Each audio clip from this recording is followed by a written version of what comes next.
जिंदा लोगों की कदर नहीं, अब मरे हुए लोगों की या कथा कहानियों के लोगों के बारे में ये यात्राएं, शोभा यात्राएं निकाल रहे हैं। ये सब पे लागू होता है, हर रिलीजन पे। कौन सा धर्म खतरे में है? हिंदू धर्म खतरे में, उनकी यात्राएं तक वो धर्म ही नहीं जो खतरे में है। सच्चाई कभी खतरे में होती है क्या? अरे जो जिंदा माताएं हैं उनकी बात करिए आप, काहे को समाज को ढोंग में डाल रहे हो? इस देश के अंदर किसी झगड़े की वजह से किसी एक पक्ष को नोटिस देना कि तुम्हारा नक्शा दिखाओ, ये असंवैधानिक है, इलीगल है, गुंडागर्दी है, आतंकवाद है, बदमाशी है, शासन की तरफ से, प्रशासन की तरफ से भी। अच्छा, शर्म आनी चाहिए इनको, माफी मांगनी चाहिए देश से। किनको? सीएम को मांगनी चाहिए अगर उसके राज्य में इस तरह के पंगे होते हैं, दंगे होते हैं तो।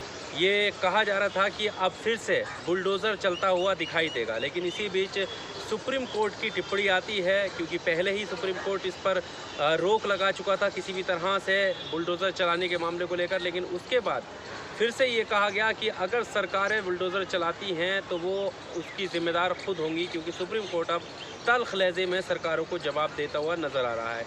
तो तमाम जो चीज़ें लीगल इससे जुड़ी हुई हैं, इस पर बात करने के लिए हमारे साथ सुप्रीम कोर्ट के वकील बलराज मलिक जी हैं, इनसे बात करते हैं। सर, सुप्रीम कोर्ट की जो टिप्पणी आई है सरकारों को लेकर कि अगर चलाती हैं तो उसकी जिम्मेदार वो खुद होंगी, क्या कोई सख्त लहजे में अब सुप्रीम कोर्ट दिखाई दे रहा है? क्या लगता है? नहीं, बात सख्त लहजे की नहीं है। सुप्रीम कोर्ट की ड्यूटी बनती है कि देश में सिस्टम ऑफ लॉ हो और देश में लोगों के फंडामेंटल राइट की सुरक्षा हो। किसी बहाने से दो आदमियों के बीच में झगड़ा होता है या कोई जातिवाद की वजह से कोई झगड़ा होता है, रीजन, रिलीजन, लैंग्वेज की वजह से होता है या संप्रदाय की वजह से झगड़ा होता है, उसका ये मायने नहीं है कि सरकार की मर्जी चलेगी वहाँ पर। शासन प्रशासन जिसको चाहेगा, अगर शासन में प्रशासन में ऐसे लोग हैं सरकार में जिनकी जिम्मेवारी है, सरकार किसी की नहीं होती, सरकार पूरी स्टेट की जनता की होती है और सरकार देश में पूरे देश के लोगों की होती है। देश के लोग और राज्य के लोग सुप्रीम हैं। सरकार एक टेम्परेरी व्यवस्थाएं हैं, लोगों के जनप्रतिनिधि चुने हुए ही एमएलए एमपी बनते हैं, सीएम पीएम बनते हैं, मिनिस्टर बनते हैं। फिर भी इस देश में जो हो रहा है, जो असंवैधानिक तरीके से हो रहा है, जो प्रचलित है, वो असंवैधानिक है। इस देश में क्या होता है, सरकारें बोली जाती हैं, बीजेपी की सरकार, कांग्रेस की सरकार, ये नॉनसेंस है, ये बकवास है, संविधान के खिलाफ है।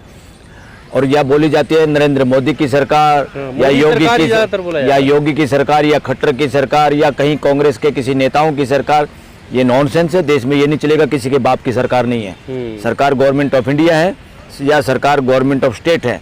असली मालिक सरकारों के, असली जो पावर है, सुप्रीम पावर देश के लोग हैं, राज्य के लोग हैं। ये लोग मोहरे हैं, फोटोकॉपी हैं, जनता की चुने हुए नुमाइंदे हैं, कुछ समय के लिए चुने जाते हैं। मानवीय व्यवस्था को सुचारू रूप से चलाने की इनकी ड्यूटी है, लोगों के साथ भेदभाव करने की इनकी कोई ड्यूटी नहीं है। अगर स्टेट की जनता के साथ या देश की जनता के साथ भेदभाव पूर्ण रवैया अपनाते हैं तो असंवैधानिक है, वो बदमाशी है, वो गुंडागर्दी है। चाहे वो कोई सीएम करे, चाहे कोई पीएम करे। सीएम और पीएम तो भाषा भी नहीं बोल सकते देश के लोगों को डिवाइड करने की। वो अगर झगड़ा भी होता है तो वो उसको शांत करने के लिए, और बल्कि अपनी कमजोरी माननी चाहिए, अपनी जिम्मेदारी माननी चाहिए। ये हमारे अंदर कमी थी कि झगड़ा हुआ।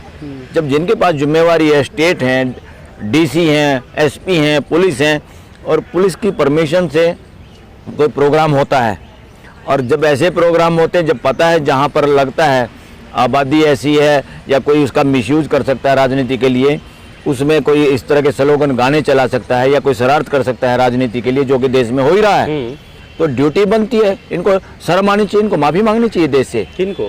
सीएम को मांगनी चाहिए अगर उसके राज्य में इस तरह के पंगे होते हैं, दंगे होते हैं तो, और देश में होते तो पीएम को मांगनी चाहिए। अब क्या है, झगड़ा हो रहा है, ये झगड़े क्यों होते हैं? गाँव में भी झगड़ा कब होता है? अगर बड़े बुजुर्ग जितने लोग हैं, जितने बड़े बुजुर्ग हैं, किसी गांव के हों, शहर के हों, गली मोहल्ले के हों, देश के हों, सब अपने ज़िंदगी के तजुर्बे से ये चाहते हैं हमारी आने वाली पीढ़ियाँ लड़े ना और शांतिपूर्वक जिएं। तो शासन को भी हमेशा ऐसे प्रोग्रामों के अंदर उस मोहल्ले के, उस शहर के, उस गली के, उस एरिया के, उस गाँव के बुजुर्ग लोगों को, सभी समाज के वर्ग के लोगों को साथ में मिलाना चाहिए, उनकी सलाह से ही परमिशन देनी चाहिए। ये ऊपर सरकारों के इशारे से किसी को परमिशन दे देते हैं, किसी की परमिशन रोक देते हैं, ये गुंडागर्दी चल रही है। संविधान के हिसाब से देश नहीं चल रहा। इसमें चाहे कोई भी है, चाहे वो कहीं मेजोरिटी में कोई कांग्रेस हो सकती है, कहीं मेजोरिटी में कोई बीजेपी हो सकती है, मगर संविधान किसी की मेजोरिटी की बात नहीं करता। संविधान के लिए कोई बीजेपी कांग्रेस कुछ भी नहीं है ये तो संविधान के तहत एक कानून बनाया देश में जिसको कहते हैं रिप्रेजेंटेशन एक्ट, जिसके तहत पॉलिटिकल पार्टियों का वजूद में आई और रजिस्ट्रेशन की बात हुई। मगर मैं कह रहा हूँ उस कानून को भी खत्म करने की जरूरत है। इस देश में पॉलिटिकल पार्टियों की जरूरत नहीं है। फिर कैसे चलेगा? इस देश में जनप्रतिनिधियों की जरूरत है। ये पॉलिटिकल पार्टियों ने तो बेड़ा गर्क कर दिया देश का। एक पोजीशन दूसरी अपोजिशन, पोजीशन और अपोजिशन का भी कोई रोल नहीं है और कोई संविधान में इसकी व्याख्या नहीं है, इसका विवरण भी नहीं है। संविधान हमारा नहीं चाहता कि पार्लियामेंट में कोई पोजीशन हो अपोजिशन हो। ये सारी की सारी बेवकूफ़ बातें इन्होंने बाहर के देशों से अपना ली और देश का अखाड़ा बना दिया विधानसभाओं का और लोकसभा का। और उसमें कोई पोजीशन है कोई अपोजिशन है, ये युद्ध क्षेत्र थोड़ा है। इस देश की डेमोक्रेसी में कोई पोजीशन अपोजिशन नहीं है। मिलजुल के इस देश की व्यवस्था को जो संविधान चाहता मानवीय व्यवस्था हो और उसको चलाने की जिम्मेवारी है, उसको और बेहतर बनाने की जिम्मेवारी है। जो उसमें कमज़ोर पड़ते हैं उनको हटा देते हैं। मगर अब देश में डेमोक्रेसी नाम की चीज़ नहीं बची है, क्योंकि जिसको देखें वही जाति पे, जिसको देखें वही रिलीजन पे। इस देश के अंदर संविधान जो चाहता है, इसके 140 करोड़ लोगों को एक ही चश्मे से देखने की जरूरत है। इंसान, सिटीजन ऑफ द इंडिया, बस। पर उसमें बाद में आती हैं सारी बातें, कौन हिंदू है, मुसलमान है, सिख है, ईसाई है, किस जाति का है, ये सेकेंडरी बातें हैं। नहीं तो देश और दुनिया के अंदर अंतर्राष्ट्रीय कानून ये कहते हैं कि पूरी दुनिया के लोगों को एक ही दृष्टि से देखो, सिटीजन ऑफ द अर्थ। और देश के लोगों को हमारा संविधान कहता है सिटीजन ऑफ इंडिया, भारत के लोग। और ये भाईचारा बनाने के लिए बोल सकता है कोई सीएम और पीएम, कोई ऐसी बात बोल ही नहीं सकता जो देश में कटुता भरे तो या झगड़ा भरे। बढ़ाने की तो बात है, एक रहो नेक रहोगे, बटोगे तो कटोगे। किससे बटने की बात कह रहे वो? किससे बटने? आपस में मत बटो। हाँ, कौन है फिर उनका दुश्मन? जो लोग बटेंगे उनका दुश्मन कौन है? ये कोई समझाने की बात है? वो नॉनसेंस बात है, किसी सीएम को शोभा भी नहीं देती, कोई भी हो। ये नॉनसेंस है, ये संविधान अलाउड नहीं करता। हमारा सिस्टम ही इतना बेकार है, इसको बेकार सिस्टम कहूँगा कि इस तरह के लोग राजनीति में सर्वाइव कर रहे हैं। जनता चुन रही है, जनता। अरे जनता चुनने का ही तो सिस्टम खराब है।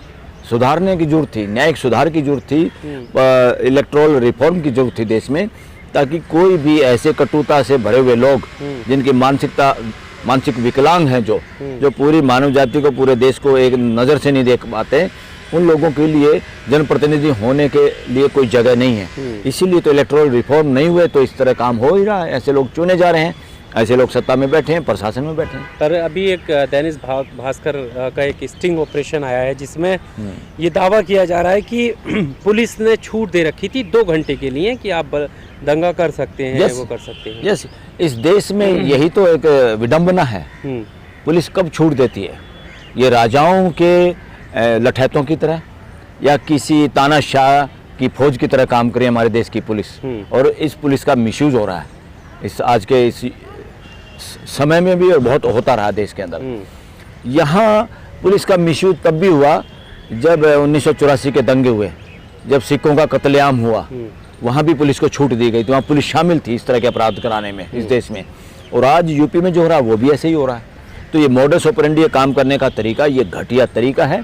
ये देश को बचा नहीं पाएगा। युवाओं की ज़्यादा जिम्मेदारी है और बुजुर्गों का सहयोग ज़्यादा जरूरी है कि इस देश को इस दलदल से निकालो। जो सपना, ड्रीम है पूरे युवाओं का, पूरे देश के युवाओं का, कि देश मानवता के आधार पे आगे बढ़े, भाईचारे के आधार पे आगे बढ़े। क्या वजह है कि एक के बाद एक धर्म यात्राओं पर पत्थरबाजी का आरोप लगना और फिर उसके बाद दंगे या हिंसा का रूप ले लेना? अरे सारा देश समझ रहा है कि जितने धार्मिक या धार्मिक नहीं कहेंगे इनको, सांप्रदायिक ठेकेदार हैं, इन्होंने अब चस्का लग गया है कि ऐसा करने से राजनीति भी हथियाई जा सकती है, लोगों को बेवकूफ़ बनाया जा सकता है। जिंदा लोगों की कदर नहीं, अब मरे हुए लोगों की या कथा कहानियों के लोगों के बारे में ये यात्राएं, शोभा यात्राएं निकाल रहे हैं। ये सब पे लागू होता है, हर रिलीजन पे। इससे बाहर आने की जरूरत है। लोगों को आज के जो जिंदा लोग हैं और भावी जो पीढ़ियां हैं उसके बारे में सोचना होगा, और इस तरह की शरारत जो देश में हो रही है इनको पहचानना होगा और इसका इलाज करना होगा। इसका शिकार होने से बचें सब लोग। पर जो लोग ये मानते हैं कि धर्म खतरे में है, हिंदू अब जाग रहा है, सोया हुआ था, इस सरकार में जागा है, फिर उनका क्या है? कौन सा धर्म खतरे में है? हिंदू धर्म खतरे में, उनकी यात्राएं तक। वो धर्म ही नहीं जो खतरे में है। सच्चाई कभी खतरे में होती है क्या? सच्चाई को कोई खतरा नहीं। अगर कोई रिलीजन सच्चाई की बात करता, सच्चाई पे आधारित होता है, उसको कोई खतरा नहीं है। जो ढोंग पे आधारित होता है, बकवास पे, अंधविश्वास पे होता है आधारित, वो कोई रिलीजन हो, उसको खतरा ही खतरा है, और खतरा होना भी चाहिए। गलत बातों को, अंधविश्वास की बातों को, बिना साइंटिफिक बातों को, ढोंग को खतरा होना ही चाहिए। पूरी मानव जाति उसको नकार रही है, नकारना ही चाहिए। वो बताओ तो कितने सच्चे मुसलमान हैं, कितने सच्चे हिंदू हैं, कितने ईसाई हैं, कितने सिख हैं, जो कि उनकी रिलीजियस किताबों में लिखा उसके हिसाब से जी रहे हैं, आचरण कर रहे हैं। बताओ ना, ढूंढे नहीं मिलेगा कोई भी, हम लबादा उड़ रहे हैं। वैसे ही और यात्राएं निकल रही हैं, ये सब वैसे ही है। ये मंडी और फंडी सो कॉल्ड हिंदू यात्राएं जितनी है, वो मंडी और फंडी मानसिकता की वजह से हैं। फंडी जो लोगों को ढोंग में डालना चाहते हैं। अगर सच्चाई का आधार है तो उसमें ढोंग करने की जरूरत क्या है। हम दुर्गा माता की बात करते हैं, हमें बात करनी है आज की जो जिंदा माताएं हैं, आज के हमारे बुजुर्ग जो हैं। सुप्रीम कोर्ट में तो ऐसे केस आए हुए हैं जहाँ बुजुर्ग ये कह रहे हैं कि हमारे को बच्चे मिलने नहीं देते अपने पोता पोती नाती से। हाल तो ये हो रहा है समाज का, और आप कर रहे हैं दुर्गा माता की बात। अरे जो जिंदा माताएं हैं उनकी बात करिए आप, काहे को समाज को ढोंग में डाल रहे हो। आश्रम इतने यस, ये धंधा है। ये जिसको आप धर्म कह रहे हैं ना, लोगों के लिए धंधा है, और कुछ परसेंटेज देश की इसके आधार पे अपनी रोजी रोटी खा रही है, ठगी मार रही है देश के साथ। और वो ठगी चल रही है। जब उनकी ठगी लगने का खतरा होता है तो वो कहते हैं धर्म को खतरा है। धर्म को कोई खतरा नहीं, ना था, ना है, ना होगा। अच्छाई को ना खतरा था, ना है, ना होगा। और अच्छाई किसी की यात्राओं पे डिपेंड नहीं करती। जो अपने आप में ठेकेदार बनते हैं रिलीजन के, उनके ऊपर निर्भर नहीं करती। अच्छाई पूरी मानव जाति पहचानती है, चलना चाहती है। रिलीजन के आधार की वजह से ये मानव जाति नहीं बची हुई यहाँ पर। इन रिलीजन के आधार पे अगर हम सब झगड़ते तो अब तक तो हम खत्म हो चुके होते धरती से। ये क्यों मानव जाति बची हुई है? सब में जीने की इच्छा है, सबके अंदर जो भाईचारे की इच्छा है, सबको जो गलतियों को माफ़ करने का दम है। तो वो चीज़ें हैं जो मानव जाति को बचाए हुए हैं। और वो मानव जाति को प्रकृति प्रदत्त हैं, प्रकृति से मिली हुई है। जो रिलीजियस ग्रंथ नहीं भी पढ़ते, रिलीजन को जानते तक नहीं, सारी जिंदगी रिलीजन की किसी क्लास में नहीं जाते, वो लोग क्या कहते हो, वो अधार्मिक है क्या? मैं कह रहा हूँ वो ज़्यादा अच्छे जीवन जी रहे हैं पूरी मानव जाति के लोग, पूरी धरती पे। अब तो बहुत देशों में क्या हो गया, लोग अपना रिलीजन का खाना ही खाली छोड़ रहे हैं। बोले इसको मत भरो, हम हमारे से मत भरवाओ, हम तो मानव है, हमें मानव रहने दो, हमें कुछ और मत बनाओ।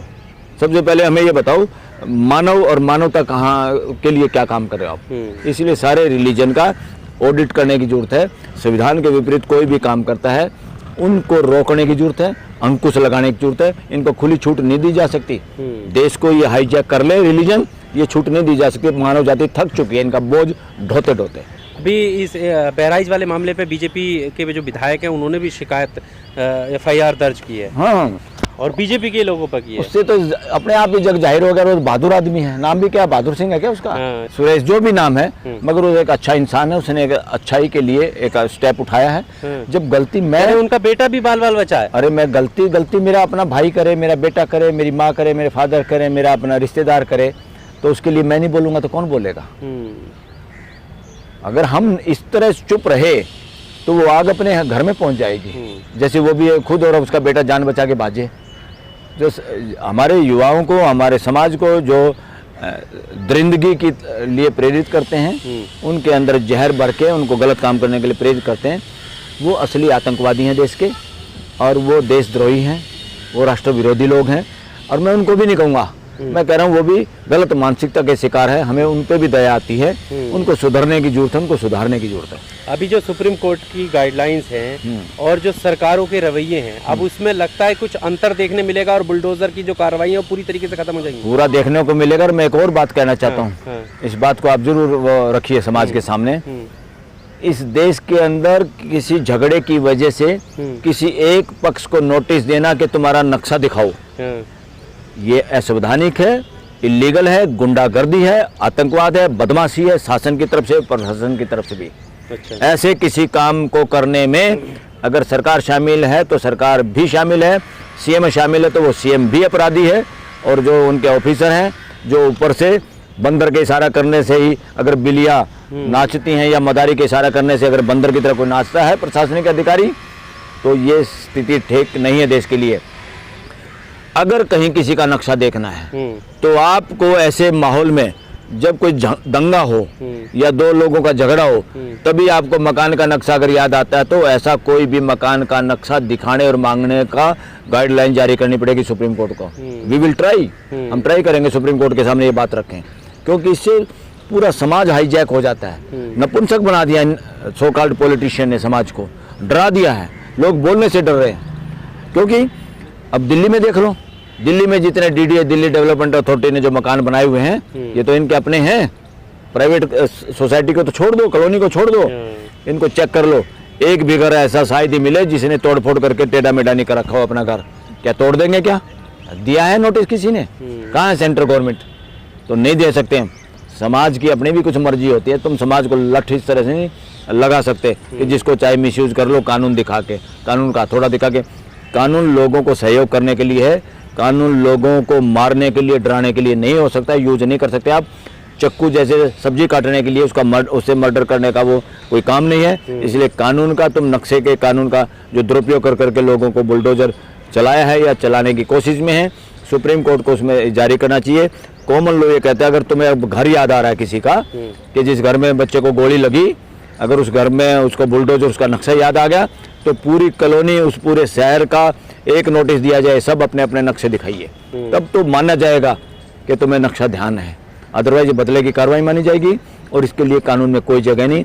इस पर तुरंत रोक होनी चाहिए। और जो इस तरह की कार्रवाई करता है वो देश का सबसे बड़ा अपराधी है। जो इस तरह की कार्रवाई के आदेश देता है या पीछे से किसी की वजह से आदेश पारित करता है, वो सब बदमाश लोग हैं, वो इस देश के आतंकवादी और देशद्रोही लोग हैं। उन सब पे कार्रवाई करने के, उन पर सब पे नज़र रखने की जरूरत है, चाहे वो किसी भी पद पे बैठा हो।